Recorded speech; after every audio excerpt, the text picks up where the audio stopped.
ভাবে জানবেন যে এটি লাইলাতুল কদর? আপনি এমন এক বিশেষ ধরনের শান্তি এই রাতে অনুভব করবেন যা অন্য রাতে করেন না। যখন নামাজে দাঁড়াবেন এমন এক প্রশান্তি অনুভব করবেন যে নামাজ ছাড়তে চাইবেন না।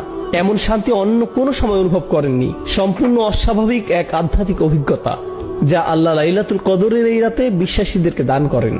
তারপর এটা সেই রাত কিনা তা বোঝার কিছু উপায় তুলে ধরছি। আবারও বলছি, এখানে ভৌগোলিক সীমাবদ্ধতার কথাটা মাথায় রাখতে হবে। ইন্নী কুনতু উরিতু লাইলাতুল কদরি সুম্মা নুসিতুহা। এই হাদিসে রাসূল সাল্লাল্লাহু আলাইহি ওয়াসাল্লাম বলেন, আমাকে লাইলাতুল কদর দেখানো হয়েছিল, পরে আবার আমাকে ভুলিয়ে দেওয়া হয়। ওয়াহিয়া ফিল আশরিল আওয়াখির, এর অবস্থান শেষ 10 রাতে। ওয়াহিয়া তালকাতু বালজাতুলা হাররা ওয়ালা বারিদা, বেশি গরম বা বেশি ঠান্ডা না। কানা ফিহা কামরান ইয়াফদাহু কাওয়াকিবুহা, যেন আলোকিত চাঁদ নক্ষত্রগুলোকে আড়াল করে আছে। এই রাতে শয়তান বের হতে পারে না।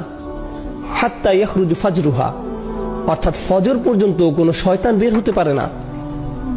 আত-তামানিনা, যেমন বলি সালামুন হিয়া হাত্তা মাতলাইল ফাজর, ফজর উদয় হওয়া পর্যন্ত শান্তি, ফজর পর্যন্ত শান্তি।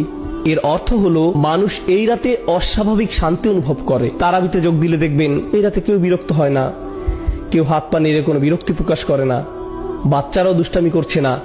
নিশ্চয়ই এর কোনো কারণ আছে। এরপর তিনি বলেন, লাইলাতুল কদর লাইলাতুন তালকা লা হাররা লা বারিদা তুসবিহু শামসু ইয়াওমাহা হামরা দাঈফা। কেউ কেউ বলেন নরম বাতাস প্রবাহিত হয়। This is রাওয়াহু ইবনে খুসাইমা ওয়া সাহাহাহু আল-আলবানী।